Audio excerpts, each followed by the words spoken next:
To introduce you, Kendall Barbary, who's with Greenwave, and you're the, I think, program director, right? Program director, yeah. In addition to, I think, an owner of a kelp farm yourself. I am not yet an owner of a kelp farm. I am managing another farm in the Thimble Islands. So okay. I'd say co-managing. Okay. Working just at the same time. Hey, boy.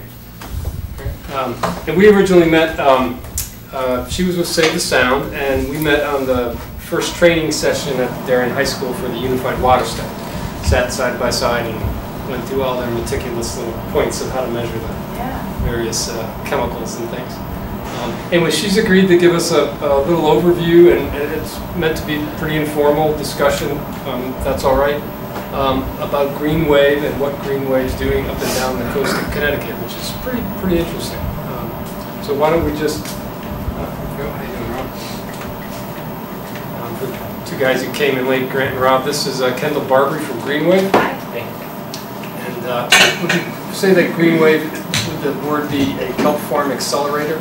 I think that's a pretty good way to put it. Yeah. Yeah. Okay. Yeah. Our mission is to support the next generation of restorative ocean farmers. Pretty much, we're running a training program to teach people about kelp farming, kind of soup to nuts.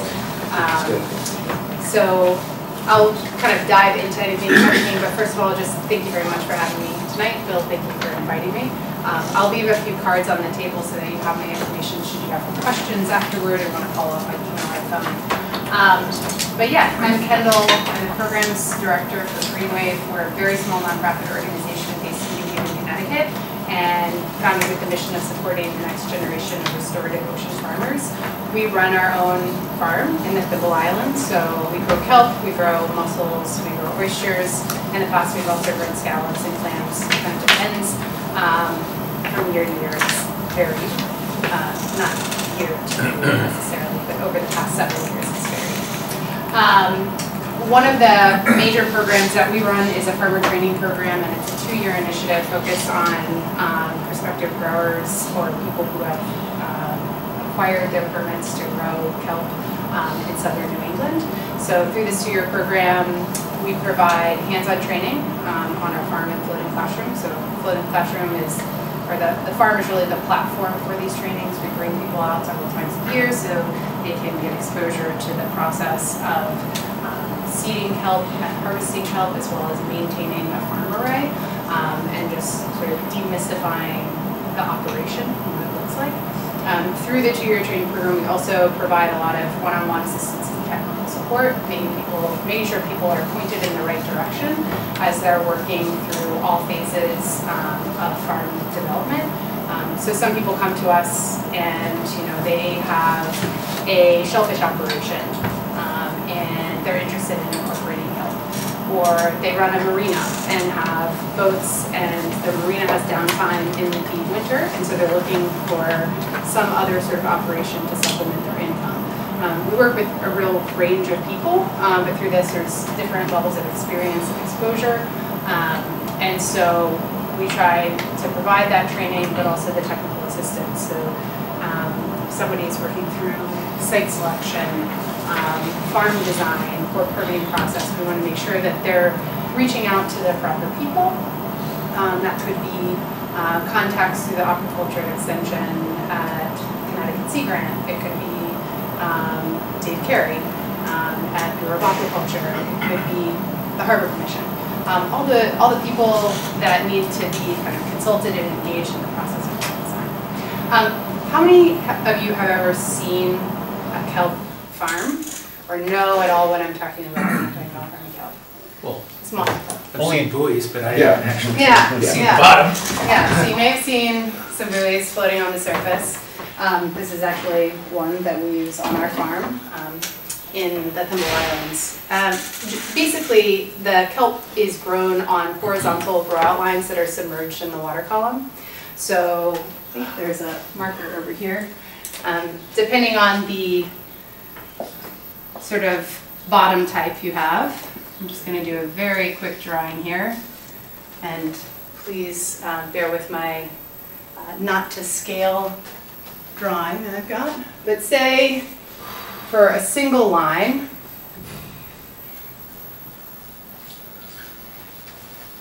you've got anchor points and chain and your mooring line. So this is your large mooring buoy. This is the surface of the water.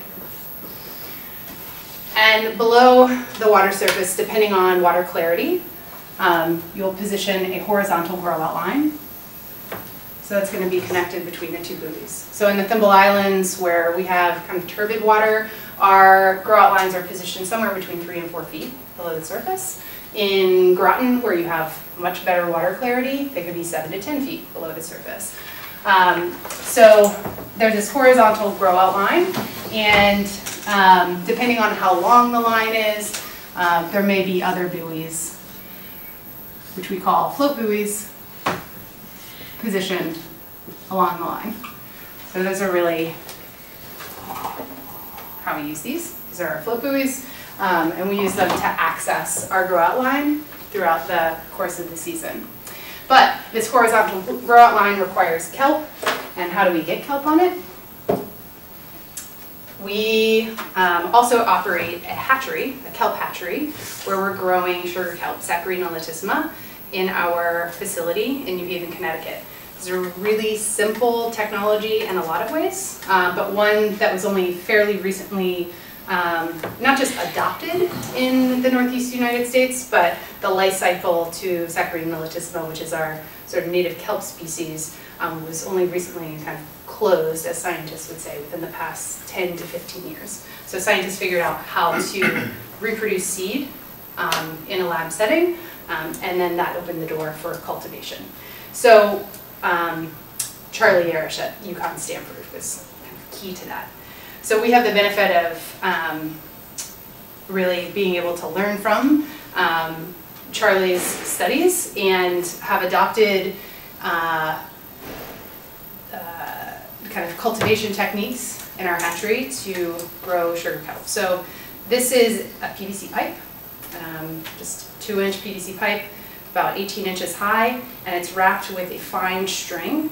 If I were getting ready to put this in our hatchery, I wouldn't be touching this string because it's very sensitive to oils and things, but it's basically a 1 to 2 millimeter string. This one is a Japanese seed string, but we generally use one that's grown in, or that's made in the United States called Holdfast. But what this does is provide a substrate for kelp spores. We collect and work with our scientific partners to collect kelp blades from the wild and control the release of spores, like after they start creating reproductive material. We control the release of spores into seawater and then put these spools wrapped with seed string in tanks that have that seawater with spores in it. The spores settle on this string, and then we grow them in our facility for 5 to 6 weeks until the blades are like 2 millimeters long. So they're visible to the naked eye. It looks like somebody would have taken this spool and painted it with brown paint, just up and down the sides. It's pretty much what it looks like. But once they're ready to plant, we work with our farmers to go out to the farm, and we take this little spool that holds 200 linear feet of seed string, and we work with them to attach it to their line. The way that we do that, so say this is a piece of the line that is the horizontal grow-out line here. It's attached, say we have a bowline attached to a butterfly knot right here. We release that bowline and we take one end of the line and we send it through the middle of the spool.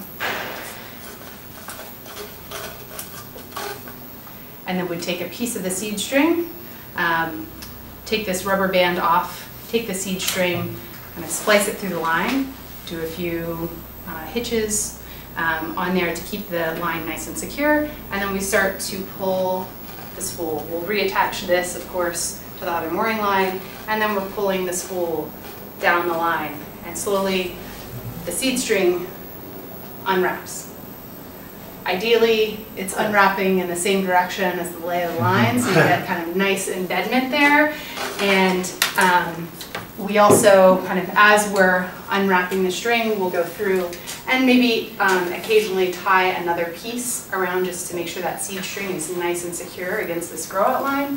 And then as we're unfurling the spool across the line, also attaching a number of buoys, which early in the season, they're not really necessary for the flotation of the line. It's more of an access point to be able to pull, monitor, inspect your line, and also make it visible to any boating traffic that might still be out there in the late fall. So once this is attached to the line and fully secured from one end to the next, you can basically leave it. Farmers have to go out and inspect their lines at least once a week to make sure the connections are stable, also make sure the seed string is properly attached to their line.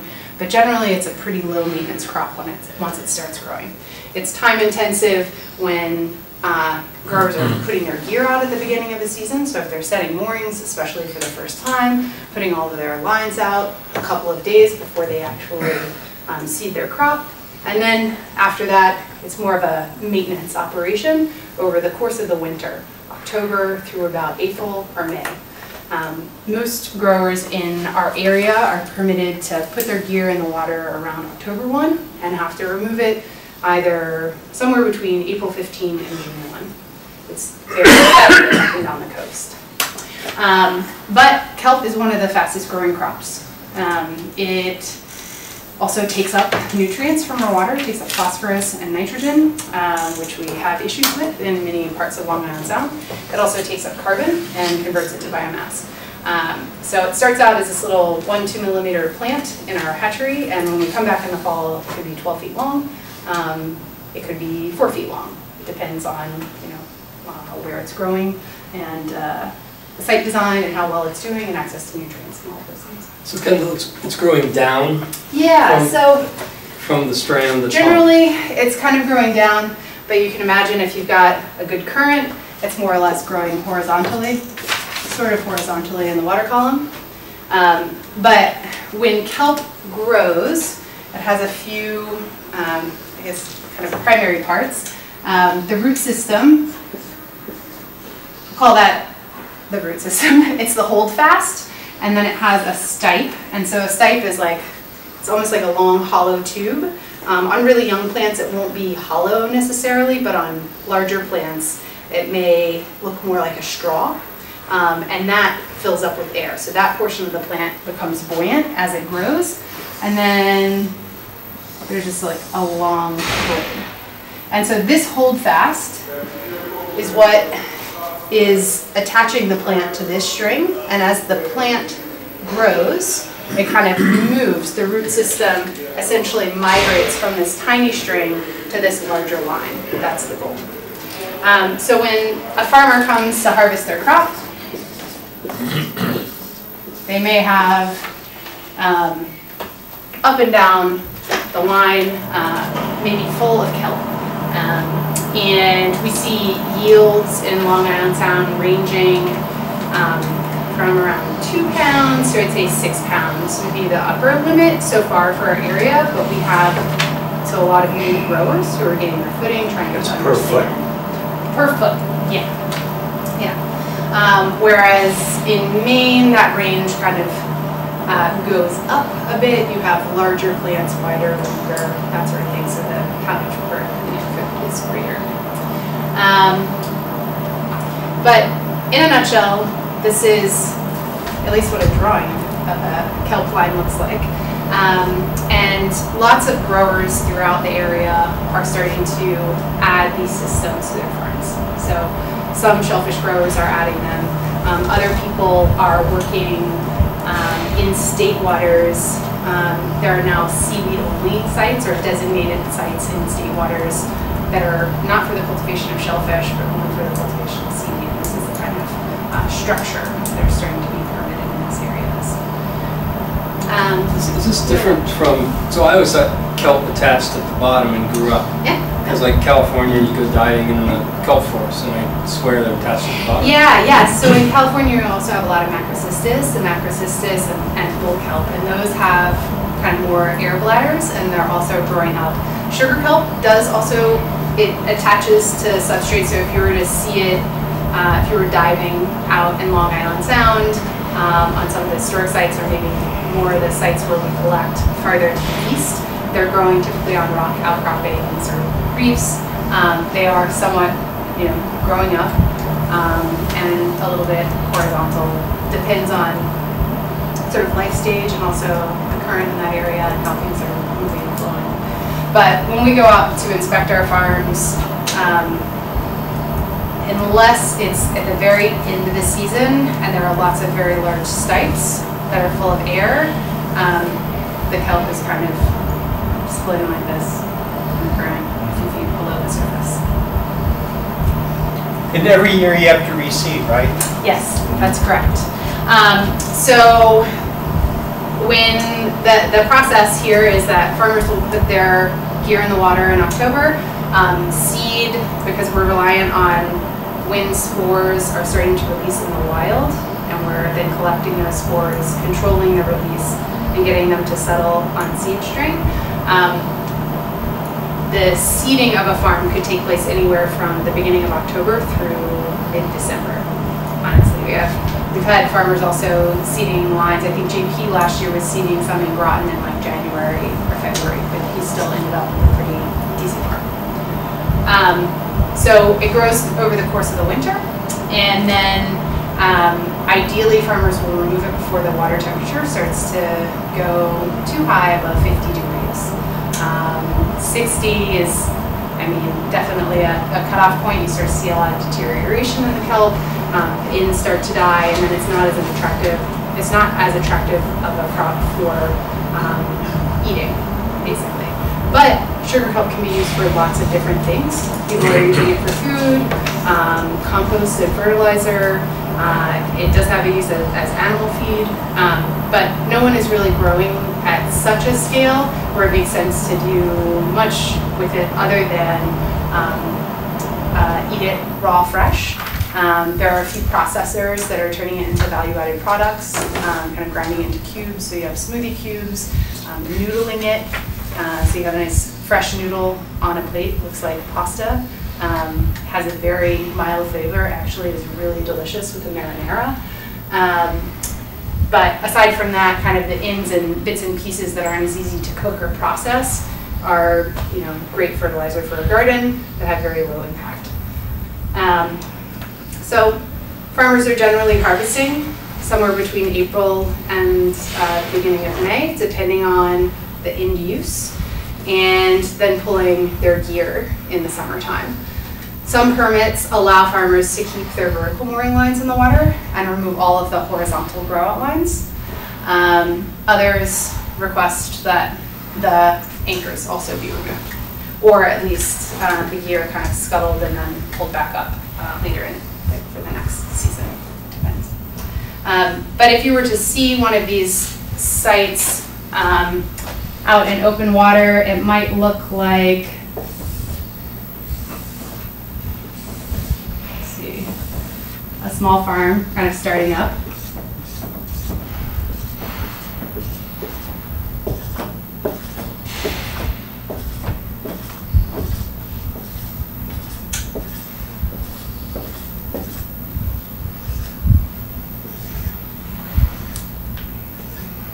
And these are meant to represent either the corner buoys or navigation markers, any hazard markers to alert boaters of the fact that there's gear in the water in that area. Is there any idea of the scale that would ultimately be desirable to support one of these? So, I guess there's some fixed costs like a boat and the anchors and that sort of thing, so that people get an idea that it has to be at least an acre or something? Yeah. So most of the farmers that are permitting new sites are permitting around an 8-acre site, but ultimately so they're securing a site that's 8 acres, so there's room to grow should they want to or need to grow, but they're permitting a smaller footprint within that site area, generally about a 2.5-acre footprint. So about 10 lines within that 2.5-acre area. That said, we have some growers in Stonington, for example, who only permitted 4 lines. They've been growing out 4 lines. They're 500 feet long, 4 500-foot long lines. And they've been doing that, and they realized, selling wholesale is not the direction that they want to go. If they did want to sell wholesale, it's a lower price per pound, but they do want to grow a lot. They decided, let's not even grow these other 2 lines. We just want 2 lines, high quality product that we're harvesting throughout the season. If you trim it, it will regrow. They can get multiple crops off of a single line, and then they can focus on restaurants and farmers markets and other venues where they get a much higher price per pound. So the answer is it depends, but anywhere from kind of 1 acre to I'd say 8 acres. It's a big range. Is it a kelp farm off of Stanford, marked by the yellow buoys? No, that's oysters. That's oysters. It's off of Sheffield Island. South of Sheffield Island is the kelp farm. But Sound Waters is almost finished permitting one that's was to be off Greenwich, but now it's going to be off Stanford, pretty near the western jetty. Yes, yeah. So I haven't seen their whole permit application, but I have seen some of their site design. And they're working with the Bureau of Aquaculture. So Bureau of Aquaculture is working with people on a kind of case-by-case basis as they're citing a new operation. So they've designated some area in state waters for seaweed only. And then as people are coming forward and working to permit those waters, they're kind of carving out a little spot and then working with them to figure out the orientation and the number of lines and talk. Where's the Stanford State Waters that they've put kelp farms? I do not know. Oh. I do not know. But Yukon has, if you may have come across it, the Aquamapper or Aquaculture Atlas. So there's an online atlas of all aquaculture operations in the state of Connecticut, and that you can look at what's in town waters, what's in state waters, what state shellfish waters, what state seaweed waters. You can zoom in on a little pinpoint and get information about an operation and see generally the footprint of that operation. Is that the blue plan? It's not the blue plan. It's something different, but I believe there may be aspects of it that are incorporated into it. Yeah, the blue plan's got a lot of. Yeah. I mean, you actually described something more thorough than the blue plan. It sounds like the blue plan pulls some Deep basics. shellfish. The aquaculture division at Deep has, working with Yukon, has an actual GIS mapping. Yeah, thing that's what this is. That has all of the shellfish beds on it. Yeah. It's very. I mean, it's not a big thing like the blue plan. It's very specific. Yeah, yeah. But this is one resource where you can see all of that's happening in Connecticut, and a lot of states in our area also have other versions of this same thing, so you can see what's out there in the water. Maybe this is quicker to update than the nautical charts. We were talking earlier about, new gear is going into the water, but it's not making onto the charts very quickly. So notice to mariners might be going out, but it doesn't, unless you're checking the notice to mariners, you might not be aware of this new gear that's in the water. What you described, though, I recall kayaking across the Sheffield Island on these East Coast Kelp Farm, I think. East Coast Kelp Company, yeah, I think that's JP Pilati, yeah. I thought the lines were right below me, and maybe that the wind was blowing and one of the anchor lines, mooring lines, was pulled taut, and that's what I was running across. Because you're describing something that probably wouldn't catch a lot of boats up. Yeah. So, and maybe I should caveat this and say, in an ideal scenario, this will be under the proper amount of tension, and the line will be submerged and kind of steady at that depth, right? I think one of the, I can't speak to JP's farm in particular, so I don't know the site conditions there or what he has been permitted specifically. I mean, it could have been, and you can see them, especially if you have decent water clarity, you can see the lines below the surface. But I think, where there's risk is if there's a new farmer going in the water, they're not properly trained, they're not familiar with mooring systems or tensioning, and therefore, they either put a structure in that starts to bounce and move because there's not enough scope here and it's not tensioned properly, or they're just not taking in the slack off of this line.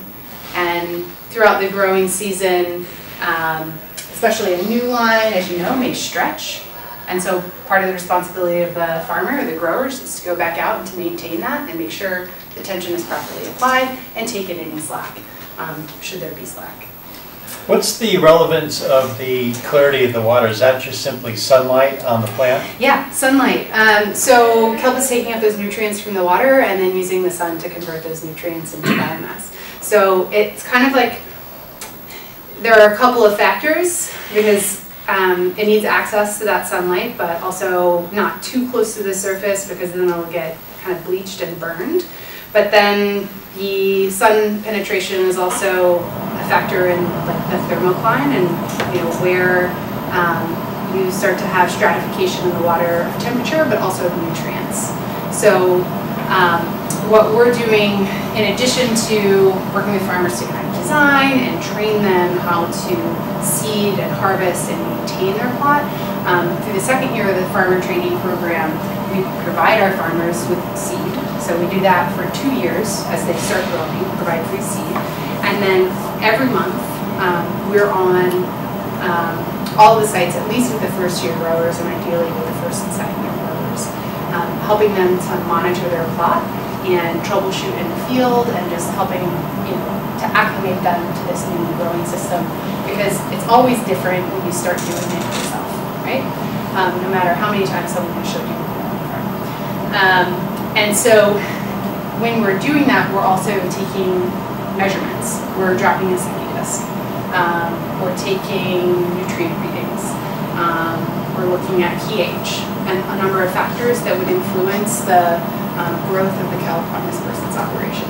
So the extent that we're able to evaluate those measurements over the course of the season and say, oh, we actually think you need to drop your line down another foot or two to be at that right zone to get the ideal depth, then we can do that. And if it doesn't happen over the course of the season, we can evaluate at the tail end and say, okay, this is what happened this past year. Now it should be a year approach, or this is part of the following year. Yes? Do they have optimum depth of the water? Does it matter? Yeah, I mean, again, that depends on light and nutrients and a number of factors, but in Long Island Sound, we're seeing anywhere from 1 to 2 meters depth. I'm sorry. 1 to 2 meters. You're talking below about the surface. total depth. Oh, are you talking about growing area? Like what depth of water should people be growing in? From the buoy, from the marker buoy down to the bottom. So from here to the line, say 1 to 2 meters. Here, ideal growing is like, let's say 25 to 30 feet. However, we're working on a project with Stony Brook University right now with a couple of pilot sites on Long Island, co-locating oysters and kelp, and a couple of those sites are in shallow water areas. So Great South Bay and Mauritius Bay. And in the Mauritius Bay site, it's 15 inches at low water. And we're working on an oyster lease where a gentleman has floating bags throughout the summer, and in the winter he removes the floating bags, puts them on a slightly deeper portion of his site, keeps them submerged below water, and then he has screw anchors that are sitting there dormant with lines, or that they're just asking for kind of kelp lines to be strung between them. So this past year we strung a couple of kelp lines on his farm, and basically, so he's got a screw anchor, and it's really just sitting about 12 inches above the surface. And so at low water, water levels right here. High water, it maybe gets up to 5 feet.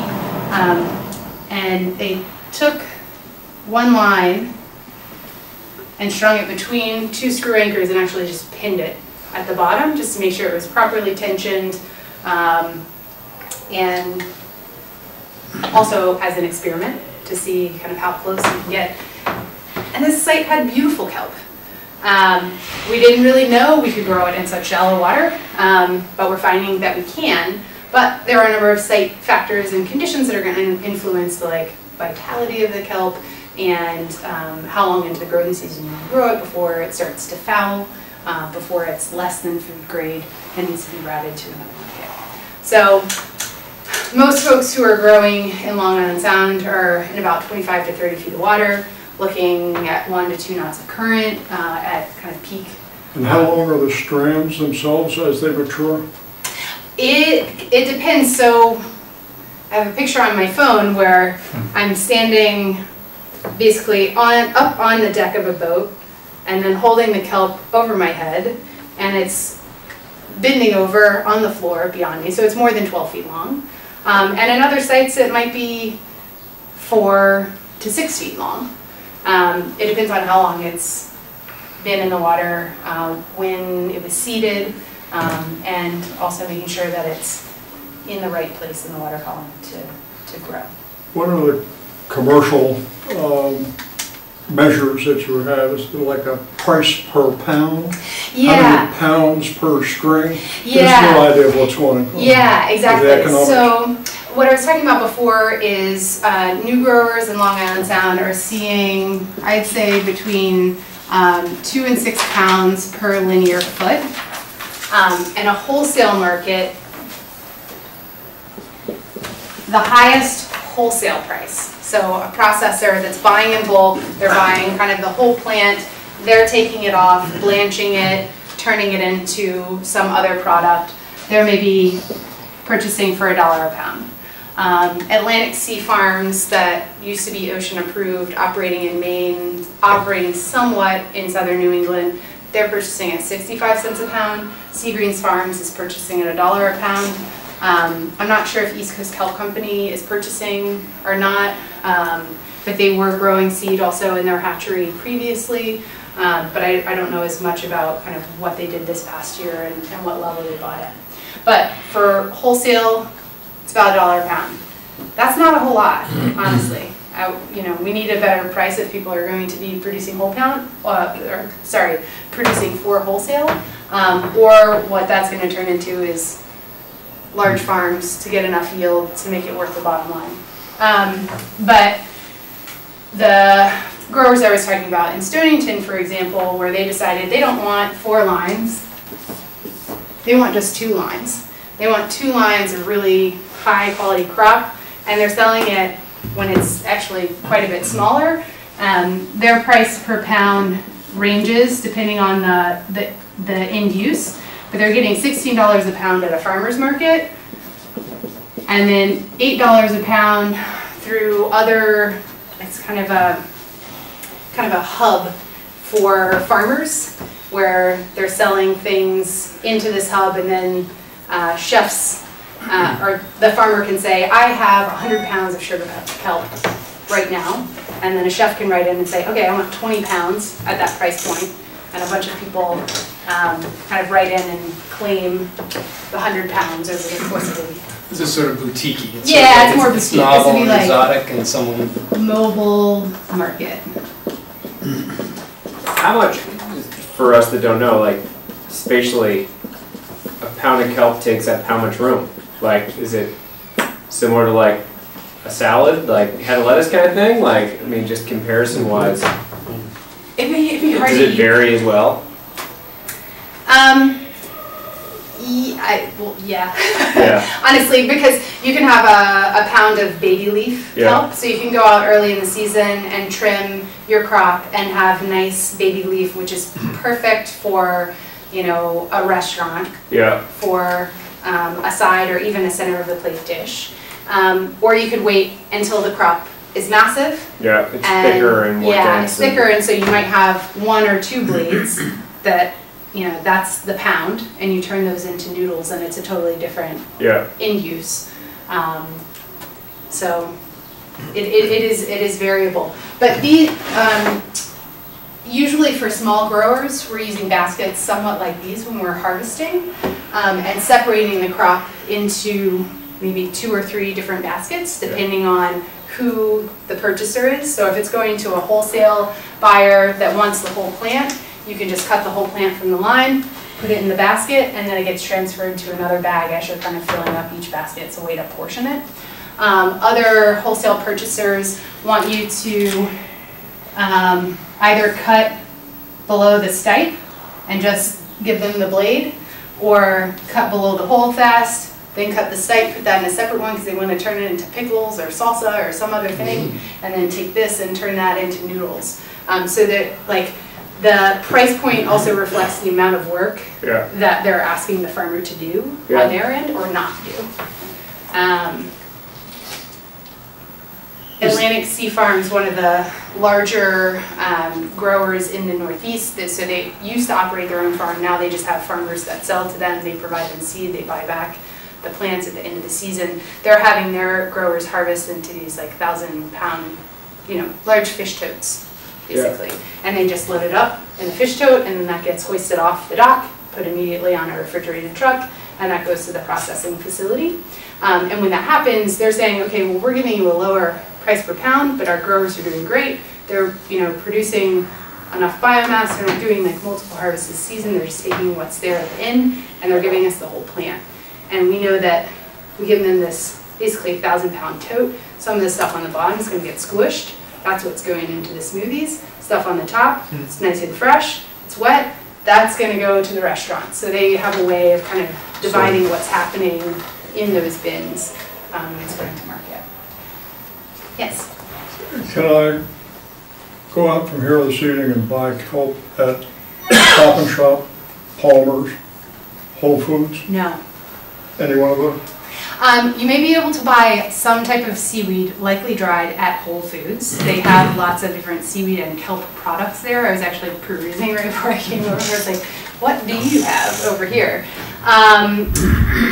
Most likely, where you're going to find kelp right now is your local grower selling at a farmer's market when they do start to grow. This is one of the things. So, like, this is an emerging industry in Long Island Sound, but it's not quite at the point where you just have product proliferating and it's all over the shelves and easily accessible. So right now it's like still in the stage where it's a little bit of a niche market.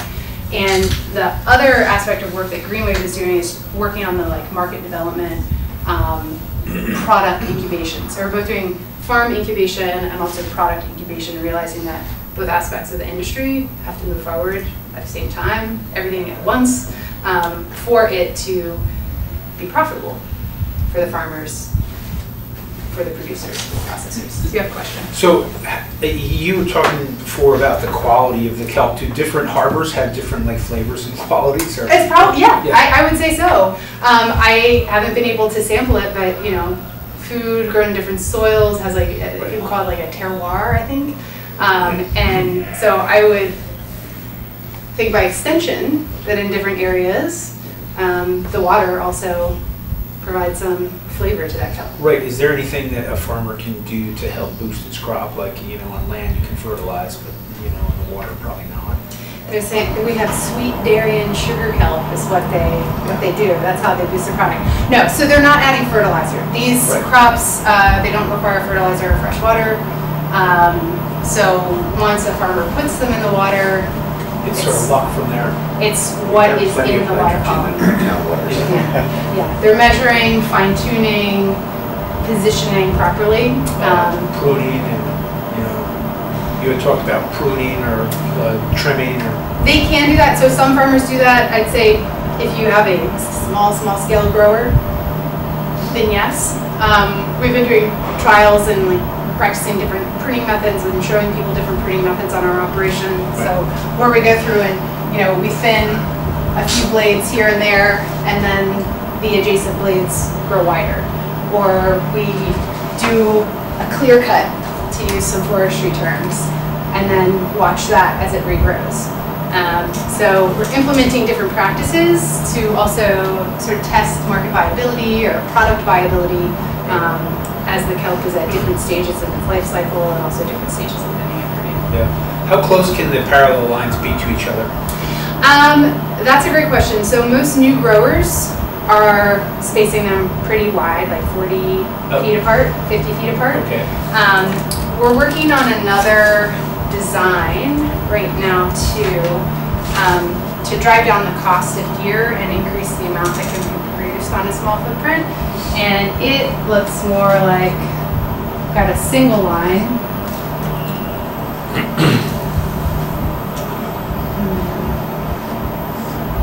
Are you guys familiar with spreaders? Yep. Okay, so I worked in commercial fisheries before starting working on ocean farms and did a lot of set netting. So I was using these 10-foot long aluminum spreaders attached to gill nets and putting them over the side of the boat. And those gill nets would then sit on the water, the corks float on the top, the lead lines on the bottom. So these lines here would be like an aluminum spreader, but it would sit horizontally in the water, suspended by a buoy, so it's slightly wrong position.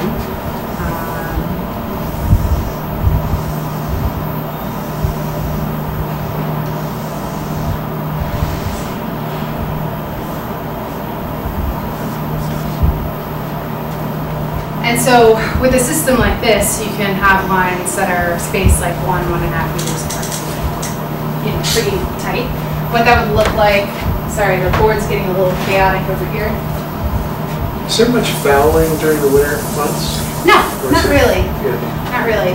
What we see is the water temperature start to heat up. Sometimes you'll see blade senescence, so that's when the end of the blade starts to die off, and that's when things start to get on to basically the dead cells.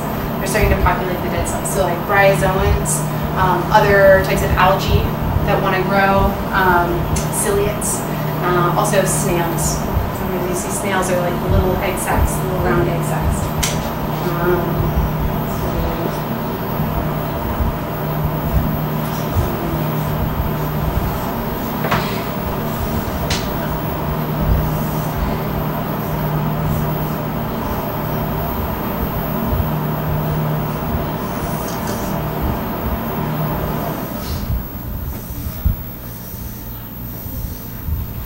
Does that make sense? Mm-hmm. And then have another.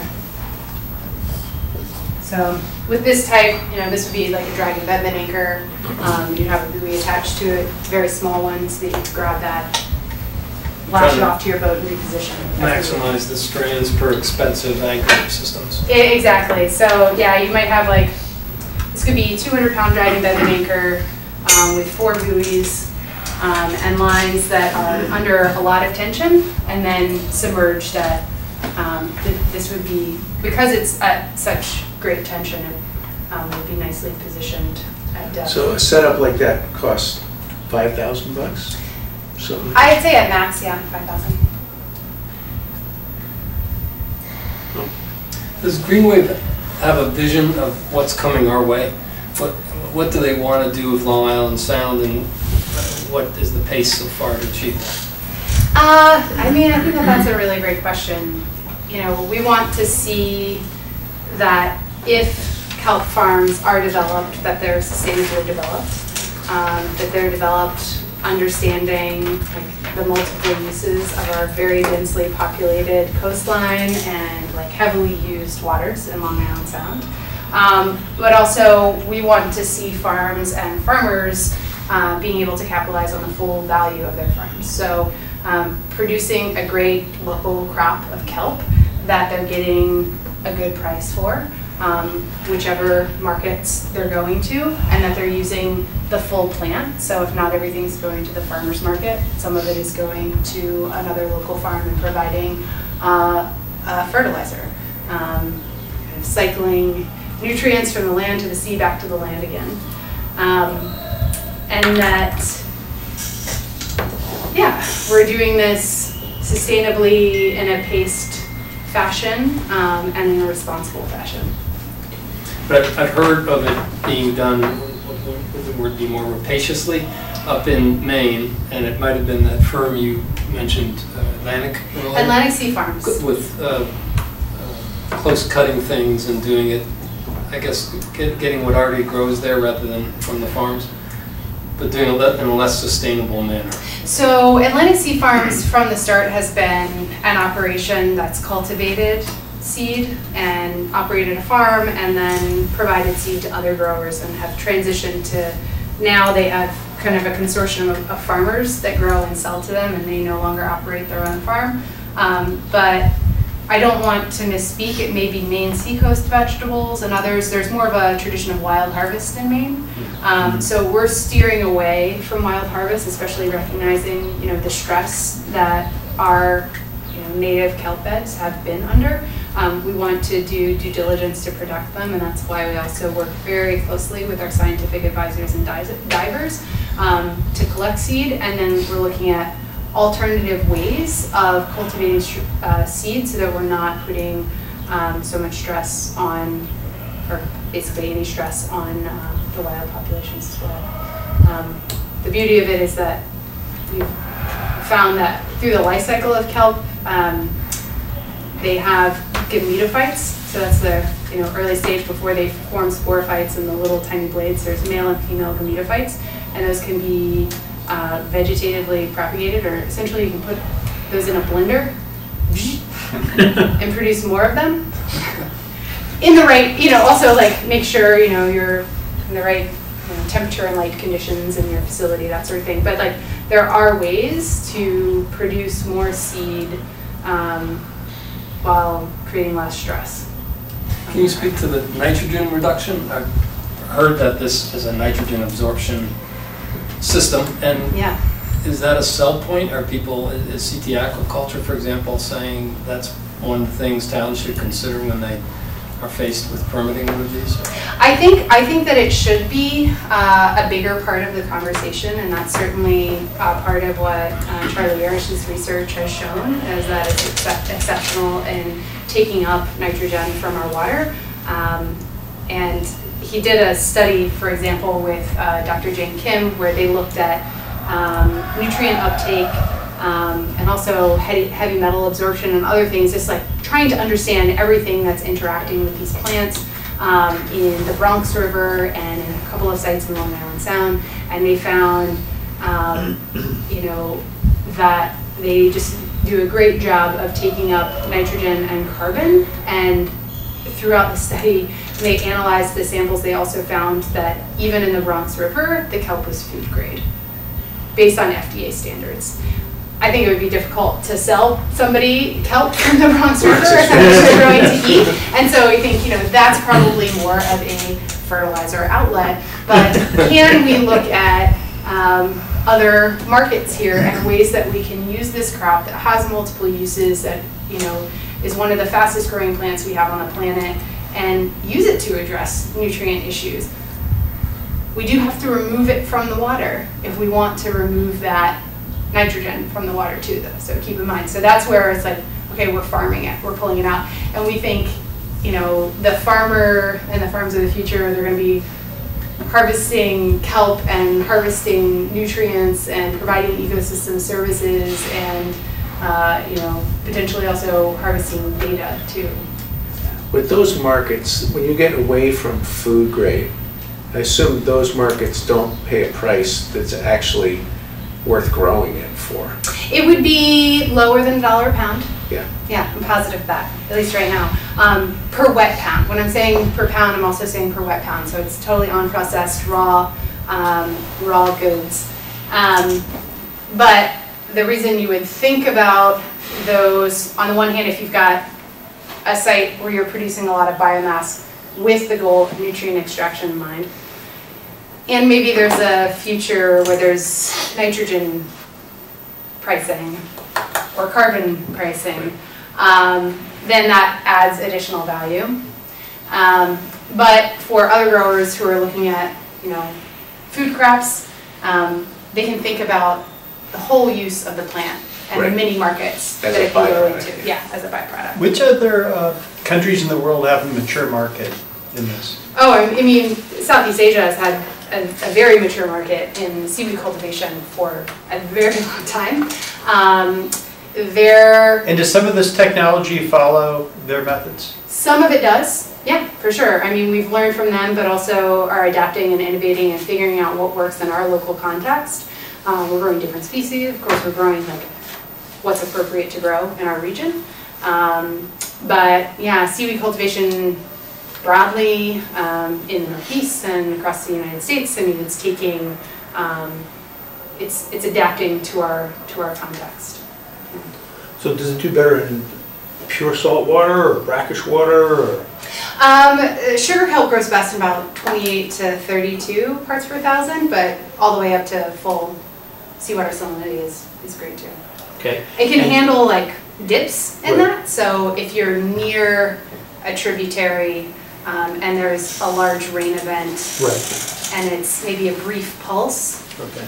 it's probably going to be fine, but you don't want it right at the mouth of the river, just Right. taking all of that fresh And water. you can you say what the season is again? Generally, October through May is the farm season, so farmers may be putting Right. their seed spools on their farm anywhere from mid-October through mid-December. This sounds really interesting because that's like when nobody's boating. Exactly. So, I mean, but Exactly. that's the best growing season though as well, Yep. correct, is what you're saying? Yep. Right. Yep, that is the growing season for kelp. As the waters start to warm, the blades start to deteriorate. So we're basically looking at using the water when few other people are out there. Right, so it's not gonna be in anybody's way. I mean, it's a, Listen, how do we get started in kelp farming? It's pretty cool. well, we got ones left and right of us, so Yeah. my thought was it's not long before someone's going to approach us with the idea. Yeah. Is there a kelp market, a viable kelp market, not just seaweed, but specifically kelp? So sugar kelp, I mean, these are the primary markets right now. I mean, other outside than- of, like, is there a mature market somewhere, like in Asia? Oh yeah, there's a mature market in Asia, but the benefit, in addition to thinking about kind of the ecosystem values and the other kind of supplementary economic values, especially to, an oyster grower or a lobsterman who has a down season in the winter is looking to diversify their operation. So in addition to that, there's kind of a growing market in the States. And the added value is that we're able to provide fresh raw product, and also kind of rebrand it for, I would say, maybe a little bit more of a Western palate too. So I was talking about adding marinara to my kelp noodles or pesto, and it's delicious, and it's also incredibly nutritious. Leah Shemitz at Soundwaters gave a presentation at the Long Island Sound Study, and with their kelp farm off, its previous grants, but now Stanford. I guess the novelty is something they're trying to get. It's an education tool to get high school students and other students down to help harvest it. And one of their intentions is to have at it's like a Harbor Fest in Stanford, to have kelp beer. Yeah. And they've gotten a local brewer to make kelp beer for them, or is going to. And they also have a kelp gin, which they said there's not much taste element, but there's like you have a maggoty worm at the bottom of your tequila. There'll be a kelp blade, yeah. thing just hanging in the middle of your gin. Yeah. So it sounds like there's a lot of fun, novelty approaches to attract people. Yeah. So many of these, I mean, if you know shellfish growers, other folks that work on the water, like a lot of them are not just growing the crop or fishing, they're also having to market things, they're running small businesses, they're kind of working a lot of angles. The grower in Stonington has basically a contract with, I think it's Full Sail in Rhode Island, Full Sail Brewery, and they're also going to be doing a kelp beer with their kelp and that sort of thing. But yeah, they're selling to multiple markets, and as this is happening, there are more wholesale processors that are on the scene, I guess. And we also now have a company based in Berlin, Connecticut, that is taking this kelp and turning it into kelp jerky. And so there are these like new products that are kind of evolving and coming onto the market as well. So we see like an opportunity for a new economy or a new blue economy. There's also a sustainable economy. But it's kind of baby steps. Does it have a lot of protein or something? Oh yeah, It does. yeah, high protein, low carbon footprint. Kelp has lots of micronutrients as well, so. And omega-3s. Would fun. Yeah. Are there any other questions? I've taken up about an hour of your time. Well, it's been great. Oh, totally interesting too. Okay. Thank you for coming. Yeah, I will leave a few of my cards here on the table, so if you have any questions, feel free to follow up. But thank you for having me today. Is there anybody you're talking to about putting kelp farm in Darien waters? Nobody yet. So through our farmer training program, we just closed our application period. We open the applications every spring, and we get somewhere between 75 and 100 applicants, and we can only take in like 8 to 10 new folks a year. Some of them have already applied for permits. Some are probably years off from even applying for a permit, but have a lot of potential to work in the industry, so we want to provide some kind of additional training to help get them Does going. it generally overlap with shell fishermen at this point? A lot, yeah. There are quite a few folks who are also growing shellfish, and then others who are lobstermen. We have people in Massachusetts, so we work in New York, Connecticut, Rhode Island, and Massachusetts. And they're just a range, people who are involved in different fisheries or...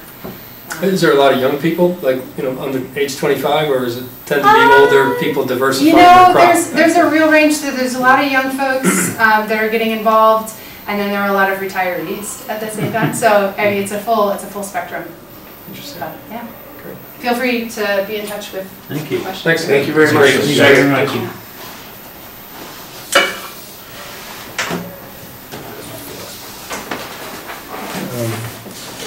Tom, what's your next name? I'm pretty short with the chairman's report. Kevin, thanks. Thank you. I got that. Thanks. I'm pretty short with the chairman's report. I went to a Long Island Sound Study Citizens Action Committee the other day. This is just one of their handouts. It was sort of interesting. Just a couple things to report. Their budget, which was in 2012 just around $4 million, and currently is at 14.6, so huge increase over the last 5 years. But their budget that just got approved for this coming year, 2020, is $21 million. Absolutely amazing. And this sort of details what they intend to use that, incorrectly, by the way, states that their budget's 24.6. That's what they had hoped to get, but they did darn well getting 21 anyway. So change that figure wherever you see it on this handout. But this is their detailing of what they intend to use the increase for and what they envision as their priorities. And it's pretty interesting on the second page. In the first, clean waters and healthy watersheds, it's all about nitrogen reduction. They're trying to reduce plans for coastal harbors and bays to eliminate algae blooms and help seagrass grow. They're looking at sewage plant treatments, and then green infrastructure things like bioswales and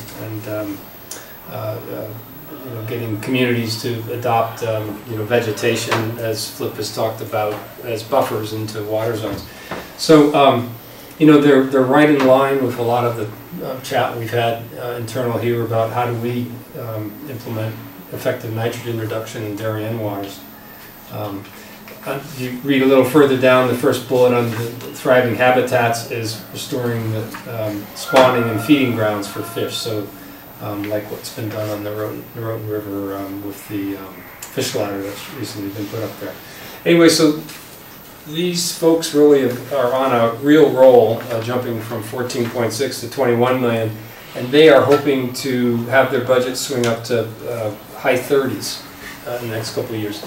They've been egged on by a few senators, including our own, Murphy, who's really trying to push a lot of Long Island Sound initiatives. So this is sort of exciting, and I think it'll give us maybe more opportunity to do things that they're marshaling, but also the opportunities for grants that come down to things that we might want to do, like the watershed-based plan. I think is opening up with this type of funding that they're getting. So, because in a lot of ways they're a conduit for. They supply New York State's Environmental Protection Group with a lot of funds for water monitoring. Same for DEEP.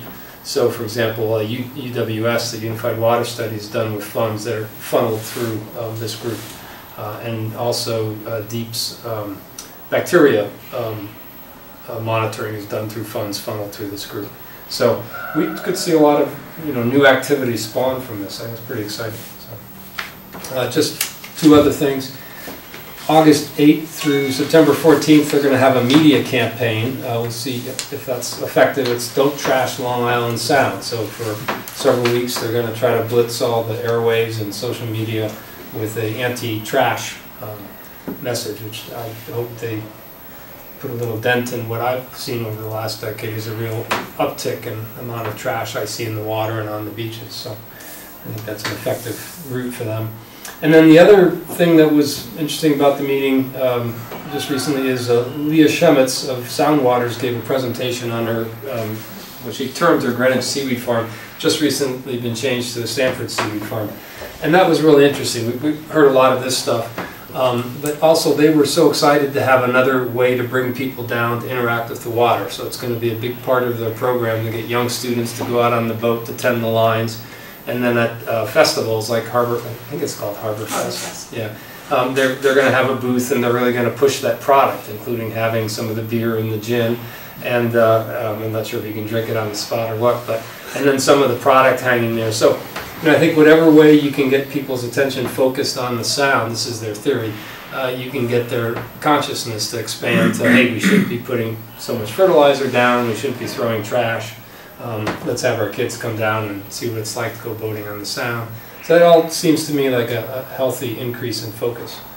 And she's gotten, by the way, $200,000 in grant. I think it came through CTD to do that farm. So they're well funded and their permit's about to clear in 2 or 3 weeks. So there's money out there. There's more money increasingly out there for this type of thing. And one of the thoughts with having Kendall here was, I'm not sure what we're going to see in our waters, but I wouldn't be surprised if there's a knock on our door shortly from some entrepreneurial student or retiree or whatever, or from one of our own members here, yeah. Anyway. Kelp beer. There we go. That's good for that. I like the gin idea better. My only other update was on the Noroton River water-based plan. We've been trying to get Fuss & O'Neill, which is an engineering firm, to give their free time to us to write an application for the Long Island Sound Futures Fund to get funds that they would use to write out a water-based plan, watershed-based plan for the Noroton River, and that takes about 9 or 10 months to write that plan. We didn't get the town to okay the hiring of them to do that in time for them to do that. It went through a bit of a process internally.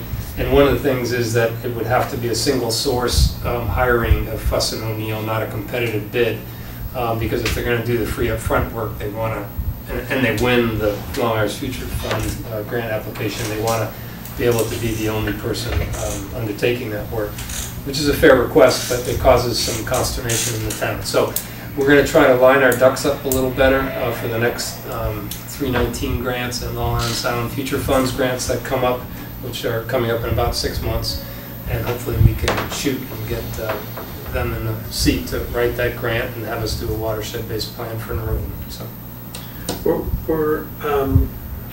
did we ever figure out for the other watershed-based plans in the neighborhood, 5 Mile River, for example, what it has been used for? The 5 Mile one, it seems sort of quiet. Yeah, I think it's I've said to Jamie, I don't have the full answer to that, whether there's been a real productive example that we should follow or not. They do stir a lot of attention up. So the one, is it the Milford River with Fairfield, they have a conservation director, and he's been very active in getting that implemented, and there's a lot of focus on that plan. And so I think that's a benefit. The other thing is, Harbor Watch is about to, they don't have funding anymore to monitor the Noroton River. So that would be the very first thing you could see our watershed-based plan could get funding reinstituted for them. And not just on a, let's do it this season, but on like a 3-year basis. So those are the two things I can point to that I would hope would happen. I don't know if, you have to stir up enthusiasm to hit some of the implementation projects that are mentioned in the plan, and then get subsequent funding from them. Then it opens that channel up to get funding. 319 grants could come up to apply to those. And, I think it depends on the parties you get involved and how much there can be an active voice to say, hey, let's do the next step. But I'd love to, as I'm sure you would, get the monitoring back up and running again. Yeah.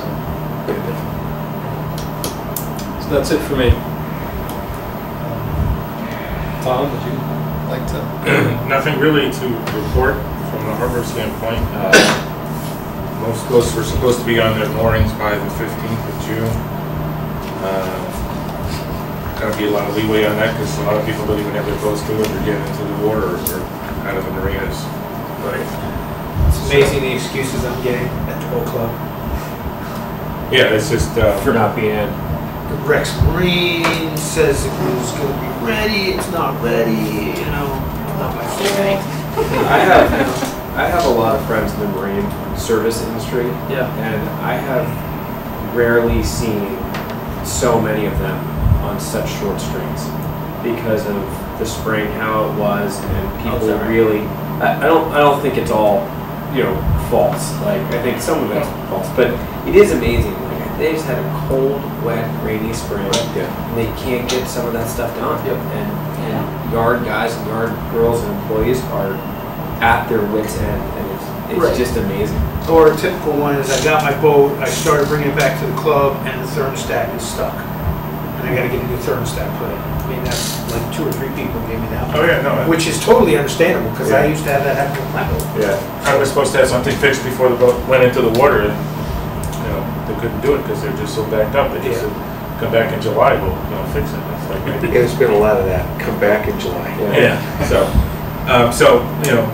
Nothing really to report on the performance of the harbor per se. A lot of empty moorings. Even the marine contractor Jeff is behind trying to get boats in, and a couple of new moorings we're going to place in different places. Still haven't happened because he just doesn't have the time. So, all I got. All right. I can give a short shellfish report in place of David. He's organized a clamming event for any and all who want to go out. I would think his boat can only take about 4 or 5 or 6. So. Right. I actually composed an email today to the Darien Boat Club membership, and I'm going to invite people and say first come, first served on my boat and Dave's boat. I'm now going to be here this weekend. But I would recommend, since you got access to clam beds by boat, that you bring your own boat. And if you don't have your own boat, then you probably won't be clamming anyway. So. He's offering on 6/22, which is 6/22, rain date 6/23, 9:30 a.m. which this Saturday. I guess is coinciding with low tide. Yeah, low tide's actually 9:41. I'm going to suggest that we change that to like 9:15, leave the dock, or maybe even 9. Yeah, I sent out an email to him today, but I guess he's had a graduation today, so he probably hasn't had a chance to look at it. But I'll give him a call tomorrow. And you've got a couple rakes, right? Some loaners. 2 rakes that are loaners from the boat club. Dave's got 3 rakes. Cool. And I've got a rake, so. Oh, good. All right. You almost don't really need it. The last time I went out with Dave. Right, no, I just recommended in my email that people just have some soft water shoes or something. Yeah. Or They're head literally right there. Yeah, well, it's fun. Yeah. And he said he put a new sign out, which I saw a picture of him, but I was out there the other day kayaking. I couldn't see it. It was surprising. On the port side as you're going into Tokenique Harbor? Yeah. Oh, maybe somebody tore it down. I hope not. I hope I was. Tokenique Harbor or? No, in the Scott on the left. Yes. On Great Island. Yeah, Great Island. Yeah. They moved the red and white arrow sign significantly east. East. It's actually at the end as you start to go into the harbor, into the cove. Maybe that's why I didn't see it. It wasn't. If it's the same sign. I remember where it used to be. You're talking about this shellfish. The red and white sign that says you can't go here, the arrow sign. Yeah, that was always in the wrong place. It was just because when aquaculture came to put it in, they didn't have like cement or anything in that. They put it at the only convenient place to prop it up. But they said it really goes to the tip. Okay. And that's all Dave did was move it to where it should have been. Okay, I just noticed that this weekend when we were out. Well, he got a new one too. Oh, did he? Yeah, he picked it up at the gathering of shellfish. He walked in with the door prize. It was this huge thing. Okay. That's probably why I didn't see it, because I looked for it where In the center of the Yeah, it moved north, I think, to the point. northeast. No, yeah. Yeah. Right.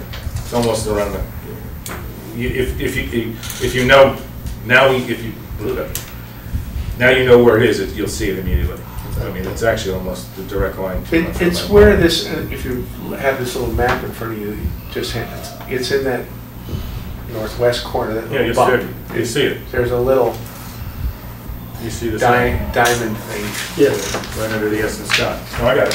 So turning attention to the map, this is discouraging. They've CC'd me on stuff back and forth he had with Kristen, of CT Aquaculture. But I guess they've been monitoring our areas they do for bacteria. They're funded to do that from Long Island Sound Study. And there's been enough bacteria that they've deemed our area, along with others, need to be closed when there's 1.5 inches of rain to shellfishing. And I don't have the full background on this, but it wasn't being closed at that level before. So this Right, within 24 hours or 36 hours? I don't know the rule, because it's not the same as the beaches. The beaches is what, like, is it 1 inch for 24 hours? And this is a shellfish standard, and it hasn't been done before for our area. And it's for the dark region you're seeing. And apparently they have a phone system. You call in. Yeah. You use that. I haven't myself, and they'll give you the warning.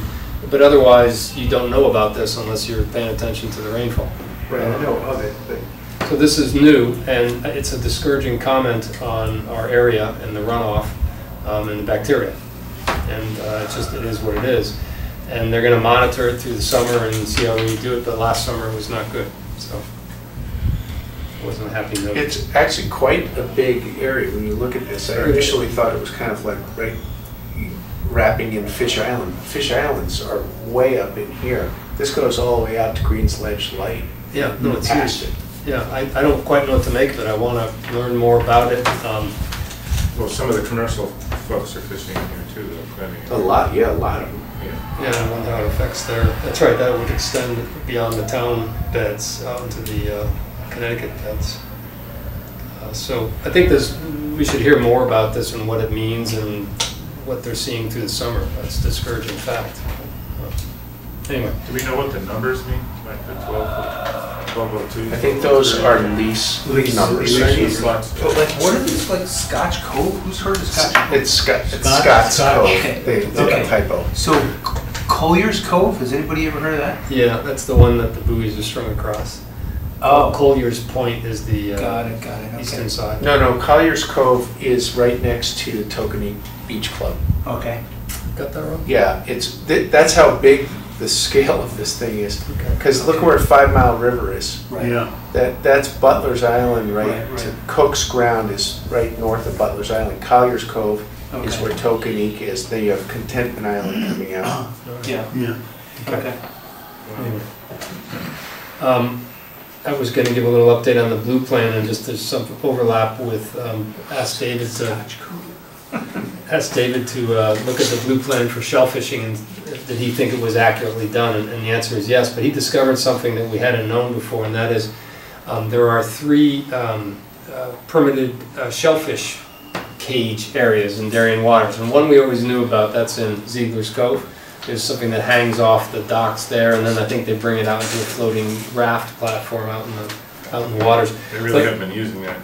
I don't think it's active. Yeah, but they're shown as permitted zones for the Ziegler's Cove and one in front of Sergeant's Cove, which is that little nice beach where there's a single home on the Ziegler's estate. And then That's not a home, that's the beach house. beach house, yeah. Yeah. Looks like a home to me. Others would look like a beach house. Anyway, working on that. Fish Island is another area, and I'm not sure which side of Fish Island. I saw it on the chart, but I can't recall. There's another hanging cage permit. So, I'm curious who's got the leases, or they just sit there waiting to be granted in the future. But again, I think that was one of the Steinkraus men, who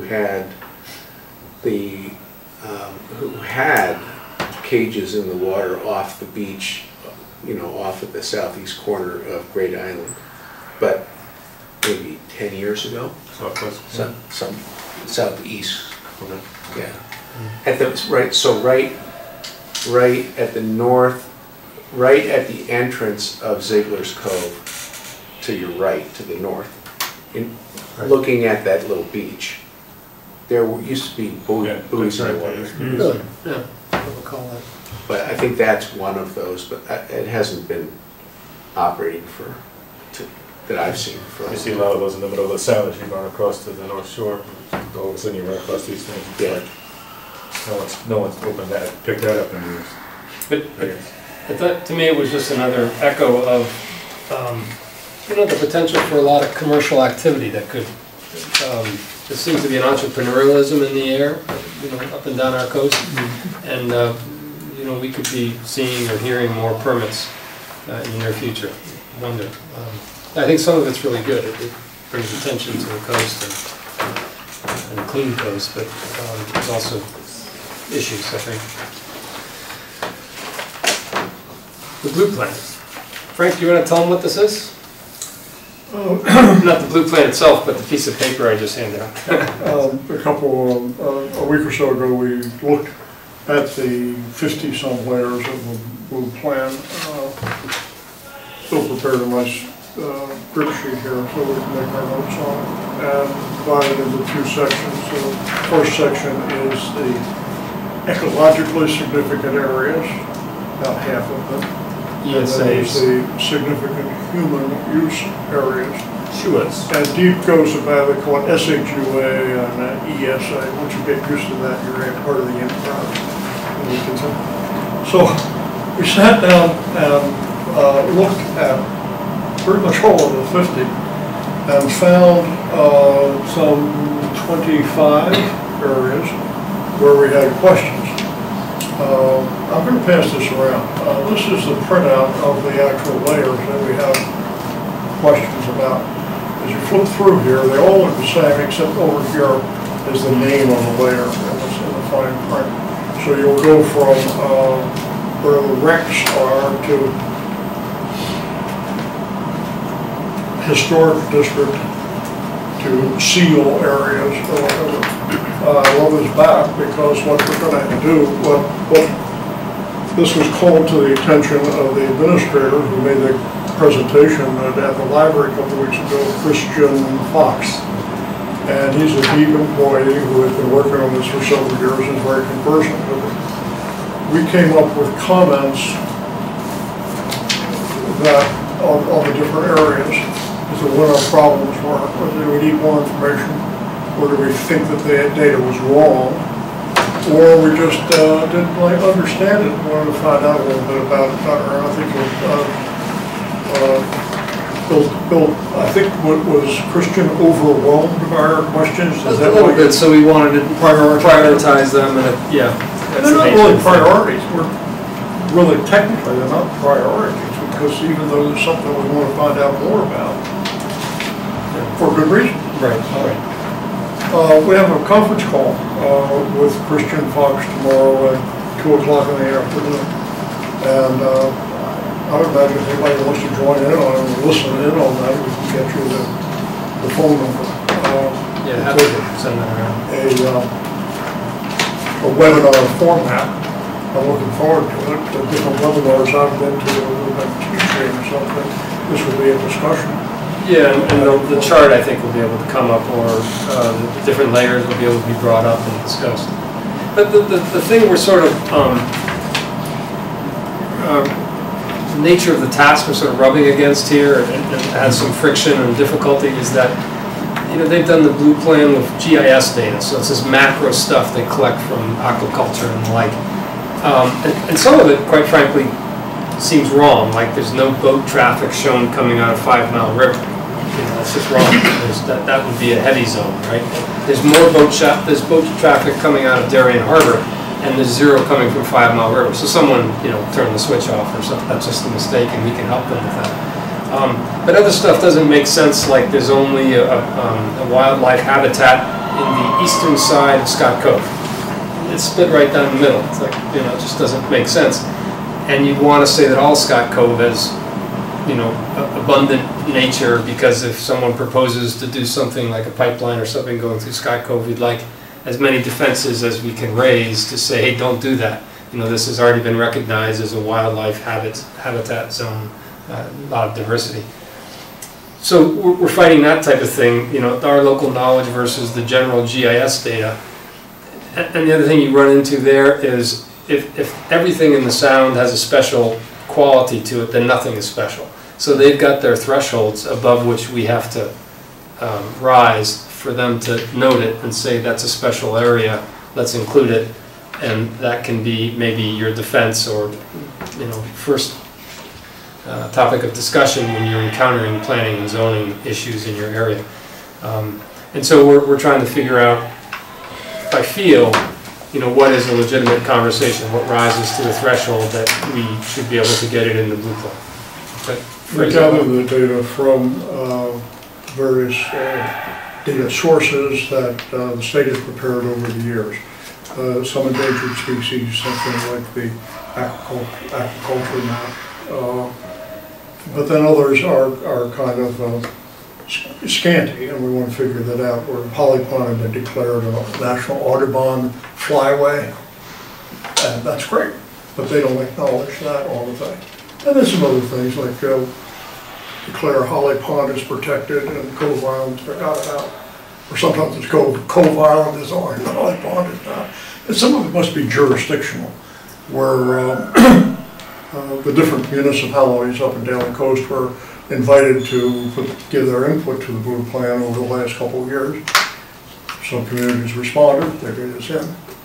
Some didn't know about it until the last minute, and we're scrambling.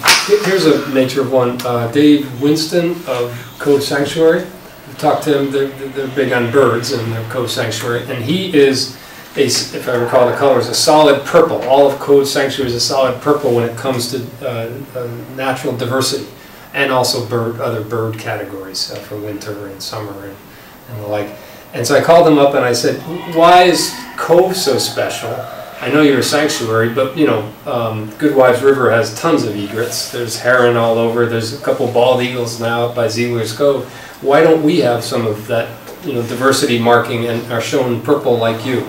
And he said, well, this is, in particular, he's purple under the Connecticut Natural Diversity Database rating.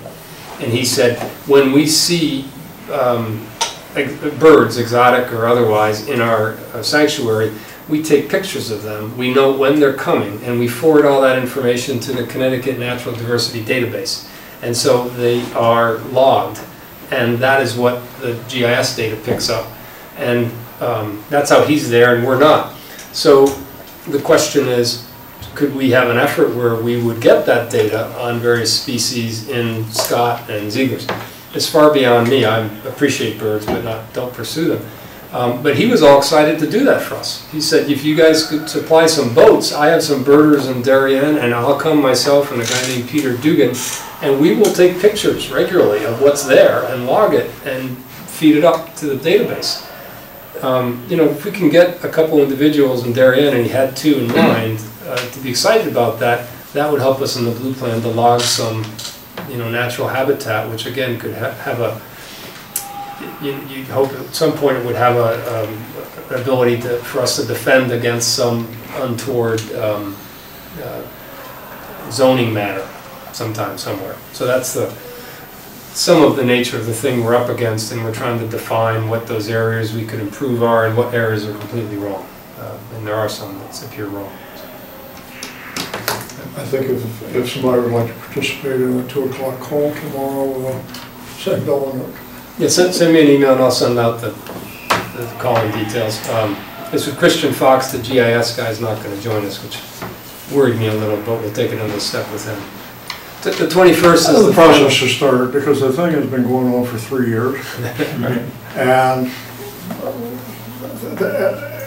as they made the chart of how the 3 years would be spent, they have a review period of 90 days. And well into the 90 days, we had our meeting in the library. And then after we kind of got our act together, we consumed the days so that the final day is June 21.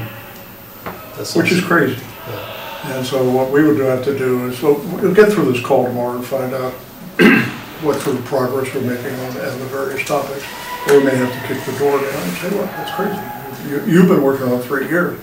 Give us an appropriate amount, a better window here.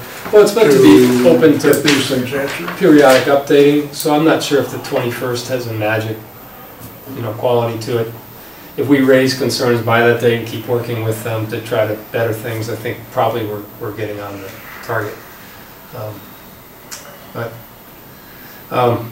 So that's what we're doing with that, and I think, I've said, even to the extent we don't know what benefit, getting a certain designation on the map brings, we're engaging with deep, and I think that's good, and this is also something to engage with the selectmen on, and so to serve as this focal point, I think is smart. So we'll keep at it and see what improvements we can make. At minimum, they gotta move the yacht club to the other side of the peninsula. Right. Yeah, it's some of it's a little sketchy, but anyway. So the only thing I had, and people are welcome to bring up other business after this, is I wanted just to put a list of potential projects that people could consider. One of our roles is keeping informed on things like Green Wave, kelp farms, and the like. The other would be our sort of formal mandate of providing advice. But the third category is special projects, things that we may think of and suggest to the Board of Selectmen, or the Board of Selectmen may want us to do. So I think there's always room for people to be impassioned by a given project and try to run with it. And David Kahn brought up the idea of, have we looked at osprey nests lately? Have we thought of putting more of those around our waters? And I think that would be an interesting idea. Just from Flip, you have personal experience with that. Yeah, I've heard that. Yeah, my personal experience falls into the category of no good deed goes unpunished, which is you get all the permits and everything to put one up, and then everybody starts complaining about it because it's blocking their views. Yeah. And it's actually it's not a trivial undertaking to even find a place where you could put one up. And I don't actually, there's not really any place in Darien that comes to my mind of logical places. Maybe we have two right now. Where's the second? One's right off in the Yacht Club here, right? There's one in Scott's Cove. Way up in Scott Cove. Yeah. Similar design. It's actually One on the road, on the Wives River, a couple of years ago. On the Good Wives. Around behind your. That was one I put up and then took down. And then we put another, because we put it first up and then took it down. We got a lot of complaints from the neighbors, but we got over those maybe. But the problem was that you can't really have them within 100 or 150 feet of tall trees. Because owls and hawks go in the trees and they swoop down and get the baby ospreys. So it has to be in a kind of a place where there's no trees around. And there just aren't that many places. We then tried to put one up along Nearwater Lane in one of the marshes connected to Holly Pond. And same sort of thing, we couldn't get it far enough. That was on land trust property, but we couldn't get it far enough from the trees for the birds to actually want to come make a nest in it. It's relatively hard to find a place. The best place in town water would be to put piling out into the harbor somewhere and put it on, but that's a big undertaking. Then you would definitely have people complaining about views. Are they territorial, do you know? I mean, do they have the nest? Yeah, you can't put them right next to another nest. So there's the nest. It's not trivial to figure out where you can put one. I don't think there's. They tried to put one at Pear Tree. At Weed Beach. The town tried to put an Eagle Scout project one at Weed Beach and got a lot of neighbor complaints, but there's really also no good place for it at Weed Beach because the trees are too close. That's the challenge if anyone wants to rise to it. You might be able to put another one in the mud flats, the western mud flats of Scott's Cove. But there, again, you're going The sites. right into the sightlines of people. Interestingly enough, I was kayaking past the Fish Islands. There used to be one on a tall tree on the southernmost island, and that seems to have snapped off, the actual tree. You might actually be able to get permission to put one on Fish Island, to go like dig a telephone pole into that, stick it up, and put a nest platform. The osprey that used to live there has got a nest on a rock now, and I'm like, that just doesn't look like it's going to hold. I mean, animals will come, I would think, and bother them. Anyways, there's some other ideas here. The sustainability effort in town is huge. There's a lot of work being done on the sustainability committee, I've been meaning to engage with them and figure out how they might get involved in the watershed-based plan, if we can get that up and running, and they seem very receptive. We just haven't talked yet. There's plenty of other things they're doing that other people might want to join with them on. The oyster farm and the Sheffield kelp farm continue to bother me that they're not on the charts, unless you guys have more up-to-date charts than I have. I wonder if we ought to have a voice to NOAA and try to get the charts updated for those farms. I go up in, where I sail up in Jamestown, Narragansett Bay, every farm I encounter up there is listed on the chart, which is really helpful to know what you're doing for tacking ahead of time. Back on the channel dredging, there might be an opportunity to do some limited dredging, provided we can get permits in time. When the Gertrude Point Beach boat ramp is replaced, and then we'll have to dredge at the end of that to make it work. I put that down because we've got this thing off, what dock is it? B-dock, it's, right? It's like 2 or 3 feet. Yeah, I got a complaint from a member the other day. I went by it, I got a discussion from one of the members, and I took my boat out at dead low and hugged B-dock, and I had 4 feet of water at dead low. Because I hit bottom when I'm out there at dead low. Maybe it's different, maybe it's out a little bit further, I don't. No, I hugged as close as I could get to the dock without tying a knot up, and then would tie it up. Right. Again, as you know from the survey, the main channel, the center of that channel is fine. Right. But I guess it's when boats are passing each other or whatever. But I was thinking about that the other day. As I said, that when the boat ramp is redesigned, that area needs to be dredged. How is that plan coming? And how far ahead? We're not anywhere close to getting plans done. We're still in the discussion stages. You know, it's moving along. The first thing they're looking at is, you know, the buildings. Probably the second or third thing will be the boat ramp, because that's one of the critical factors of it. And then, you know, lots of neighbor comments and concerns. Right, so who would be in charge of actually like filing the dredge plans for that boat ramp when the time comes? The town. Parks and Rec. I mean, Right, the can whole somebody thing is coordinate Parks with and the boat club so we can chip in and be able to? Hello. Yeah, okay, good. I'm just Why do you checking. think? Why do you think I'm on that committee? Right. No, as I said, you know, that's one of the things that we should consider. Understand if you think permitting anything in this town or this state is easy. Right. Dredging is a nightmare because New York is putting up a big stink about where you can dump it now. Aren't they talking about closing the dump site that's closer? They've closed a bunch of They've sites. closed that one? They've closed, I don't know what sites they've closed, but they've closed it. The nice thing is, unlike what Norotan Yacht Club had, which was contaminated silt because of the washing of the boats over the water, everytheverything we've tested before, and it was done, 3 or 4 years ago. The loop from the boat ramp to the Coast Guard buoys is clean, as Dave said, because you're not washing off undercut.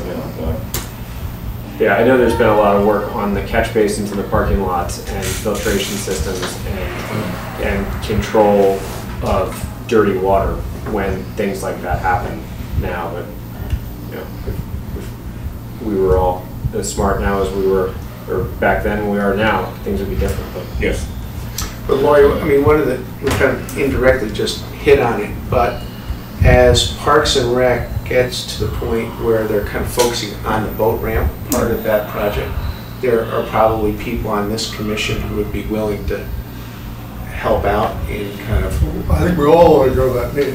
They'll be so scared that we all show up. I We mean, can definitely, but Tom, right, can people give you a need heads to- up when that's getting that Yeah, people need discussion to be and just representation. working with engineers on the design of it, for the permitting process. We're working with engineers, we've got the whole, this is not just a bunch of guys digging a hole. My This point is, is is that what happened last time? My point is that the coastal commission of the town would like to have input into that, so it doesn't happen like it happened last. didn't I just say? For the record, how many years has it been since you started on this? Because Favors was down there with a sextant and trying to develop the degree of decline of the ramp, and came up with 13 and it ought to be 18 or something like that.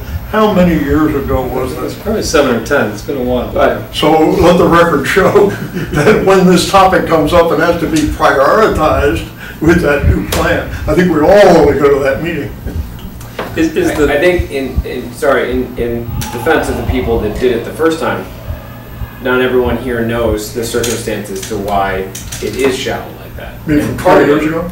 Yes, Or and 30 years ago? part of it is that when they dug down to continue to slope deeper, the underpinning on the rock wall side, where the parking lot is, didn't go deep enough. So to make the angle of the ramp greater, it became a project that was twice as big, because you would have had to dig down and move material and then reinforce basically the parking lot and that rock wall to be able to go deeper. And that wasn't in the budget, But it wasn't able to be done. there's two things, there's the depth of it, and then there's the pitch of it. Correct, The- but The pitch was tied to. the pitch was exactly tied to how deep you could go, because the underpinning of the parking lot wasn't there. So you would have had to basically, like, if it's steel casings or excavation plus concrete or whatever, which was not in the original charge or the budget to be done. So what they ended up with was the ramp that is currently there. And We It ought to isn't perfect, but if you go at high tide, you can launch Dire 29s I've never all had a day problem. long. I've never had a problem.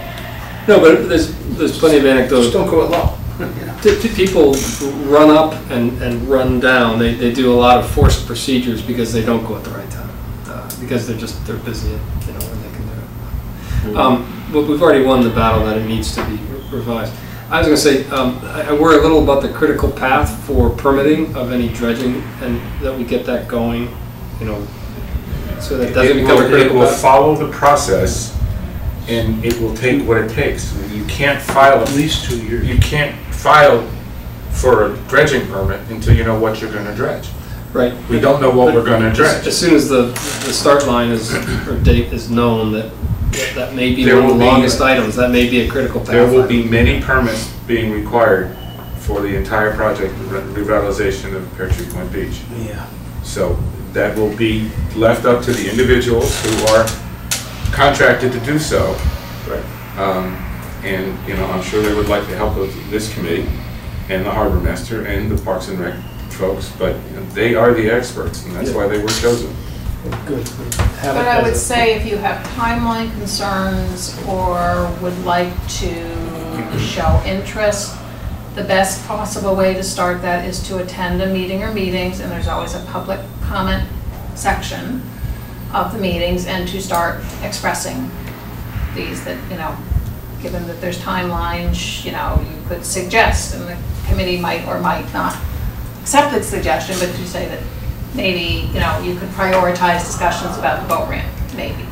Or, we would like to have input at the time, but to just start having those conversations. Okay.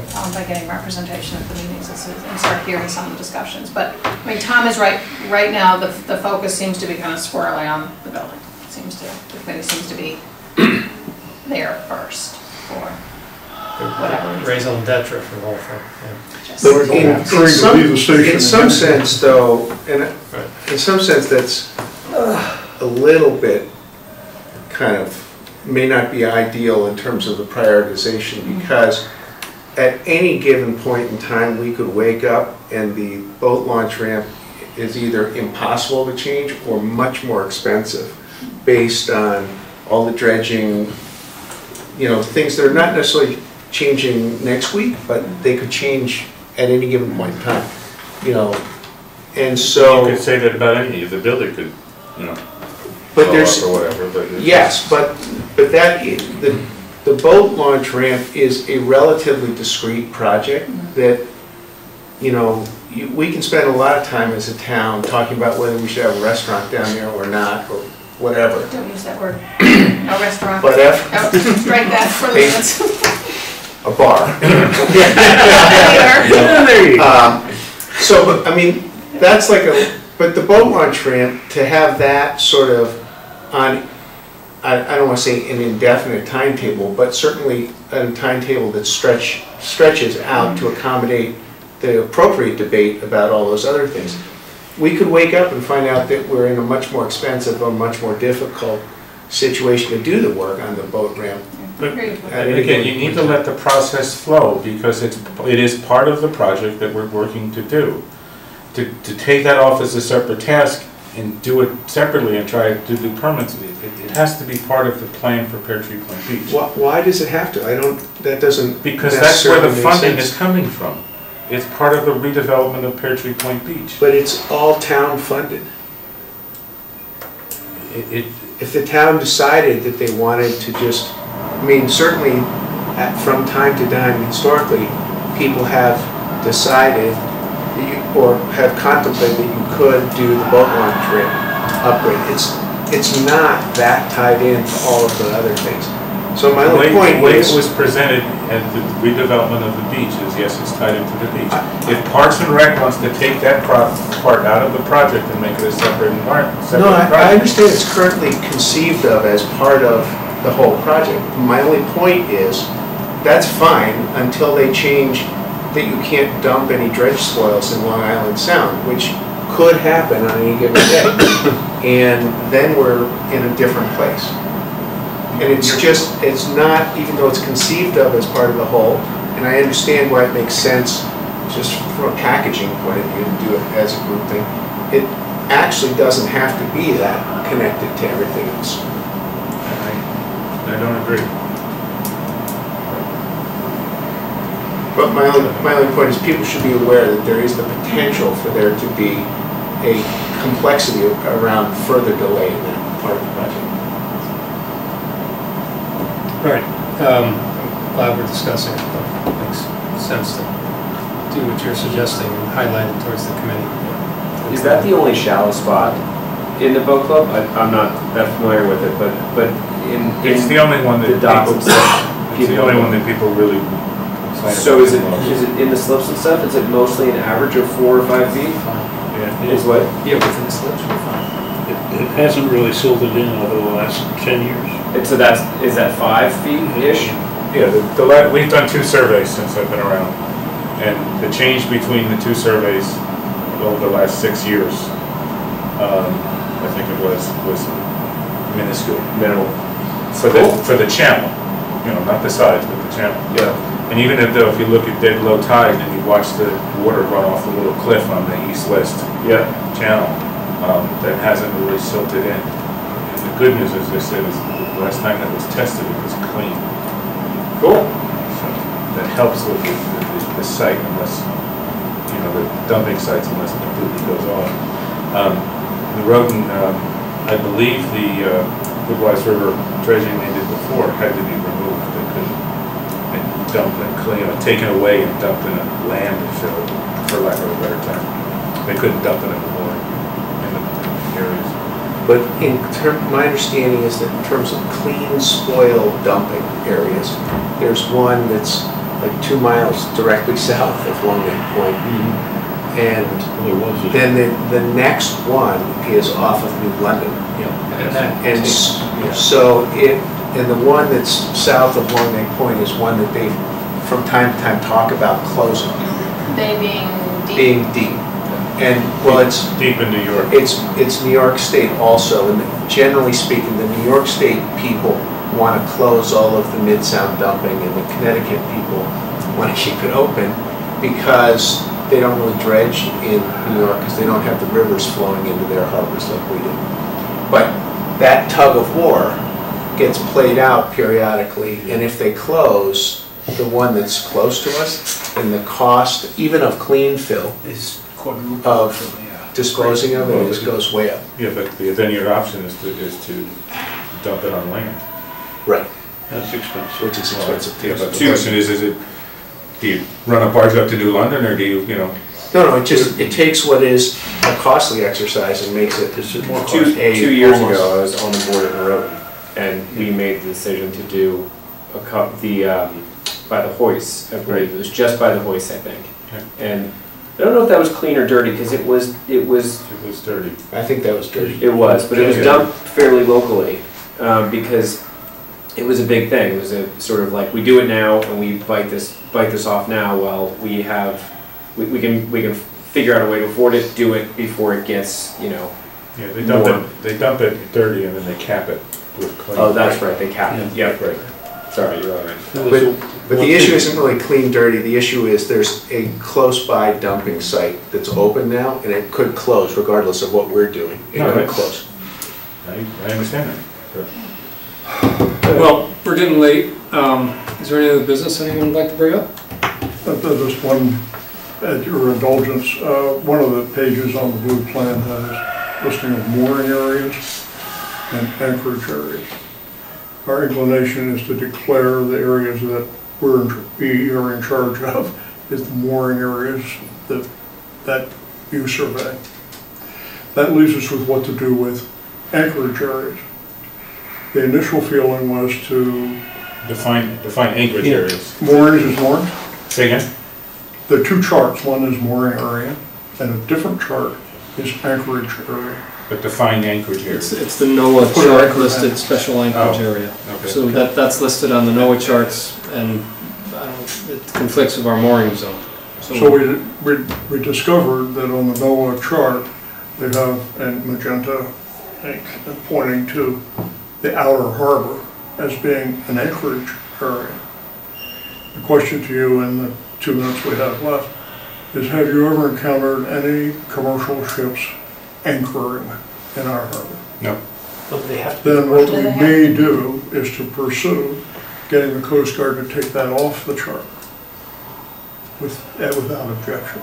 Do they specifically mean commercial anchorage though, as opposed to It's all recreational? special anchorage. This is a little bit of not in my backyard, it's a little bit of us being protective of our waters from random outside anchoring. If we declare the whole area as a mooring area, then Comm can control. It's like No, the but I mean, we're discussion. just He can control the use of it. trying to prevent weekend boaters from think sailing it- and going so far, and I need to Recreational throw. anchoring doesn't seem to be, unless you get anchor in the middle of a channel or irritate the It harbor. might be more of a discussion of what they were trying to do in Stanford, which is put the barge. So, all right, so then you have no objection to our trying to make a move to get that off the Coast Guard chart? Good. That'll be fun. I don't know how long that'll take. Thank you. The other thing I was going to mention is next meeting, July 15th, we've got Kristen DeRosa Bannock. So she's the woman at CT Deep that David Kahn interfaces with a lot, and she's doing a lot of things with shellfish and restoration efforts around the sound. So I think that'll be an interesting talk. So, and then we have an August recess for cruising or whatever, and then we meet back in September. So if that's all, we'll adjourn. Second. Adjourn. Thank you very much. All right.